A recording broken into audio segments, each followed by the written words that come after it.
Eh bien, on va rejoindre Valérie Chastelan. La réalité nous le prouve, c'est vrai, tous les jours. Nous ne vivons pas dans un monde de bisounours, sans en faire une obsession, bien évidemment. Il faut se rendre à l'évidence que la société est violente, elle l'a toujours été d'ailleurs. On n'est pas obligé de s'y résigner et on peut même se préparer à se défendre face à une agression physique. C'est l'objet d'une formation à laquelle s'intéresse aujourd'hui Valérie. Bonjour Valérie, vous avez choisi un prof 5 étoiles, on peut le dire, hein, pour vous apprendre à vous défendre. Oui, bonjour Alain. Alors, bisounours, ça c'est toujours le terme quand on nous sort pour parler de cette violence ou de cette attitude pacifique qu'on peut avoir. Et oui, vous avez raison Alain, j'ai choisi aujourd'hui un prof 5 étoiles. Alors, je vous présente Éric Keke qui a été garde du corps de monsieur Jacques Chirac. C'est ça ? C'est ça. Ouais. Après, dans une carrière de 14 ans de police, j'ai fait 6 ans de protection rapprochée, 3 ans et demi avec M. Chirac. D'accord. Et Éric, vous avez mis au point une méthode, alors pas uniquement pour des sportifs comme on voit derrière. Alors Alain, je vais vous présenter ceux qui sont venus nous faire des petites démonstrations, mais ne vous effrayez pas, hein, parce que là ce sont des personnes très sportives. Je vous présente Cédric et Jérémy, qui sont profs respectivement à Grenoble, Chambéry, Genève. Et puis derrière, on va voir aussi Nadia qui viendra discuter avec nous, qui elle prend des cours. Voilà. Alors, présentez-moi votre méthode. Alors, en fait, je suis parti d'une réflexion personnelle. Je cherchais à faire de la self-défense. Pour moi, la self-défense, c'est pas seulement une réaction physique comme on peut le voir derrière. C'est aussi tout ce qui est l'aspect prévention. Comme j'étais policier, j'étais à même d'avoir ça, un laboratoire sous mes yeux, en fait. Et j'ai vu qu'en fait, on sauvait souvent la mise quand on savait gérer l'avant. En gros, qu'on avait assez de vigilance pour s'apercevoir qu'il y a quelque chose qui se passait. Il y a beaucoup de gens qui n'ont pas cette vigilance minimale. Deuxièmement, qu'on avait des outils pour faire face, c'est-à-dire même en négociation, par exemple. Comment je m'enfuis si je dois m'enfuir? Ça relève quand même d'une stratégie de placement par rapport, d'attitude, gestes corporels, etc. Donc, en développont beaucoup la prévention, on a moins de chances d'être dans le pendant. Alors, pendant... Vous êtes en train de m'expliquer, Éric, que vous déprogrammez en quelque sorte nos mauvais réflexes. Ah, je sais pas si tout le monde n'a pas des mauvais réflexes, mais en fait j'entraîne les bons réflexes, on va plutôt le dire dans ce sens-là. C'est-à-dire que j'entraîne à regarder, je vais dans un lieu que je ne connais pas, je suis à l'étranger, comment ça fonctionne ici, quel est le rythme du pays, voilà. On voit tous, par exemple, qu'il y a des gens en visite à Grenoble, à Paris, n'importe quoi, on voit tout de suite, c'est des touristes. Parce qu'ils ont un comportement qui dissonne dans l'environnement, qui se repérera facilement. Donc voilà, par exemple, on apprend à jouer sur les comportements, on apprend à négocier s'il faut négocier, on apprend à s'enfuir s'il faut s'enfuir. Alors, c'est une méthode, vous m'expliquez, qui est vraiment pour tout le monde, pas juste pour des grands sportifs. C'est-à-dire que moi, une espèce de crevette d'1m57 et de 56 ans et de 52 kilos, je peux y aller. Bah oui, en fait, l'idée, c'est pas de faire des champions. Hein. Avant, j'étais dans la compétition, tout ça, la boxe, c'était intéressant, mais c'est autre chose. Là, c'est une méthode qui s'adresse à monsieur et madame tout le monde. Ça veut pas dire que monsieur et madame tout le monde va avoir la même capacité de réagir. Il y a des gens, ils vont être plus capables que d'autres. Et c'est assez marrant parce que c'est pas du tout en relation forcément avec le physique. Il y a des petits gros rondouillards qui vont être plus efficaces que des beaux athlètes, etc. Parce que la plupart des choses se passent d'abord dans la tête. C'est la gestion mentale qui est importante. D'accord. Et alors, vous m'expliquez que c'est bien de prendre des cours régulièrement, mais qu'on peut faire des stages. Oui, voilà. En fait, quand on prend des cours régulièrement, on a une progression, une planification, et puis on va vers un objectif donné. Maintenant, on peut avoir des objectifs à très court terme sur des stages. Ne serait-ce que, par exemple, on a des stages typiquement sur la négociation. Comment je me comporte avec mon corps, qu'est-ce que je dis, ou qu'est-ce qu'il ne faut pas que je dise. Et voilà, il y a des stages sur le physique. Par exemple, voilà, quel coup je peux donner si vraiment je ne peux pas m'enfuir. Et vous avez des stages, alors ça m'intéresse, jupe et talons. Bah oui, parce qu'en fait, nous on s'entraîne déjà toujours en civil. Parce que s'entraîner en pieds nus sur un tatami, c'est pas vraiment ce qu'on va retrouver dans la rue. Donc autant avoir des chaussures de ville et machin. Et en fait, les femmes, comme on a des cours pour les femmes aussi, les femmes elles nous disaient ouais mais moi quand je suis en jupe et talons. Et donc on fait donc des stages en jupe et talons. Et talons. Et j'étais très étonné d'ailleurs de voir la rapidité avec laquelle une femme peut s'enfuir en talons sans tomber. Sans se prendre les pinceaux.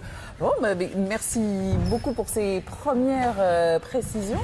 Alors Alain, je vous propose de... Vous êtes un peu impressionné, hein, ils sont impressionnants derrière nos gars. Hein. Alors, moi, je suis pas impressionné, je m'imagine partir en courant en talons, mais voilà, c'est un fantasme. Merci beaucoup Valérie. C'est pas ce qu'on va vous demander Alain quand même.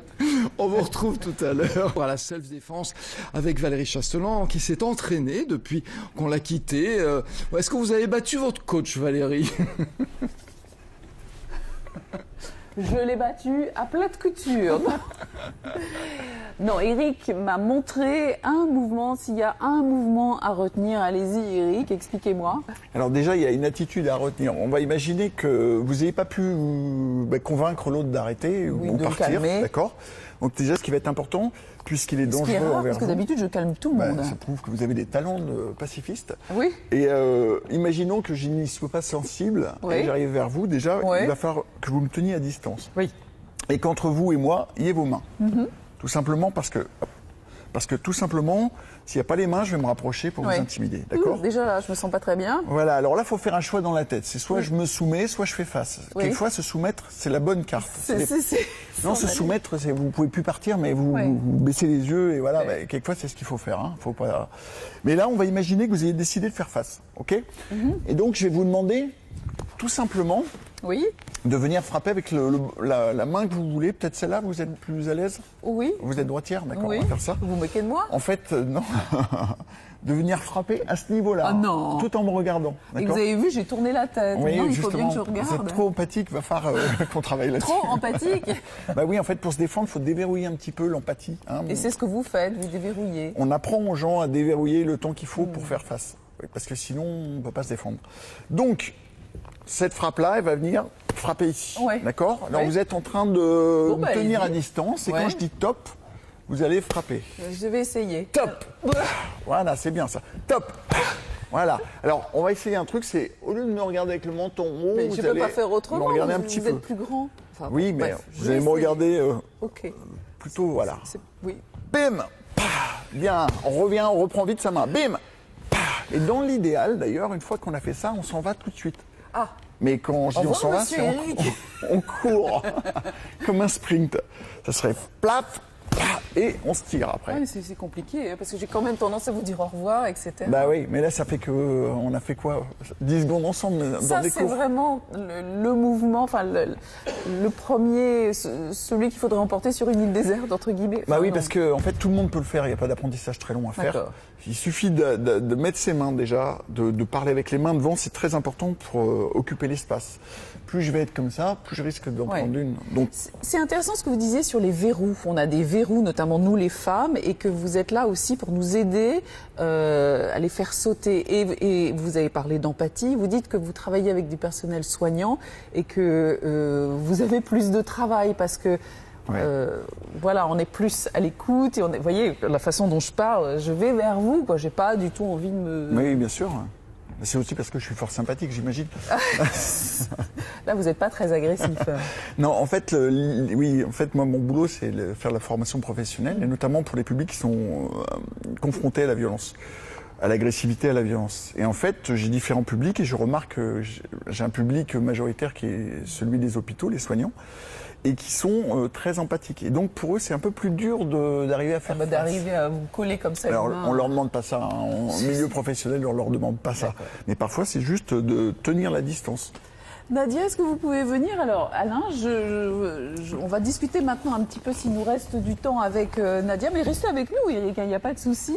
Ça fait combien de temps que vous prenez des cours avec Jérémy et Eric, Nadia? Ça va faire 2 ans. 2 ans. Oui. Est-ce que je peux vous poser la question de pourquoi vous avez ressenti le besoin de prendre des cours de self-défense? Je dirais qu'avec la vie qu'on mène, on est tous, aussi bien les hommes que les femmes, un jour peut-être confrontés à la violence. Et pour faire face à cette violence, parce que j'ai pas envie de me retrouver soit démunie, soit de l'accepter comme une fatalité, de me dire je vais attendre que ça passe et puis tant pis. Je voulais avoir quand même enfin on appelle ça la boîte à outils, oui, des outils, des stratégies pour pouvoir y faire face et pour pouvoir être autonome dans ma capacité de prendre soin de moi. Quand on a discuté, Nadia, pour préparer cette interview, vous m'avez dit c'est surtout pas une méthode de violence, c'est une méthode avant tout pacifique, c'est un peu la méthode du guerrier pacifique. Je schématise ou pas? En fait, c'est ce qu'on veut. On ne veut pas aller agresser les gens. Tout ce qu'on veut, c'est rentrer chez nous tranquillement, en bonne forme et avoir la meilleure des vies possibles après. Donc c'est simplement avoir une attitude assez vigilante pour pouvoir éviter les problèmes, y faire face si on n'a pas la possibilité de les éviter, et puis pouvoir y faire face de façon proportionnée. Alors, ça fait 2 ans que vous travaillez avec Éric, Jérémy. Comment est-ce que vous vous sentez? Il y a une différence? Vous vous sentez plus sûr? Oui, il y a une différence, c'est évident. Oui, il y a une différence. Il y a une différence qui est pas que de la confiance en soi, c'est aussi réussir à appréhender tout un univers. Et puis quand on parle confiance en soi, on a tendance à parler beaucoup de l'extérieur, mais il n'y a pas que de la violence ou de l'agressivité à l'extérieur. Elle peut être à la maison, elle peut être au travail. Et donc c'est simplement quand on arrive déjà beaucoup plus serein et calme dans un environnement, et de fait, l'agressivité baisse d'un ton, et comme on sait à peu près y faire face, même si ça ne marche pas à tous les coups, on va avoir une attitude différente qui va permettre de bien calmer les choses. Merci beaucoup Nadia, merci à vous. Éric, merci à Jérémy et Cédric qui se sont entraînés, qui ont transpiré pendant qu'on parlait et que moi je donnais mes petits coups de main sur Éric. Alors je ne sais pas si je suis apte à me promener comme ça et me défendre, mais voilà Alain, le résumé de cette méthode tout à fait intéressante que j'ai essayé de vous faire découvrir.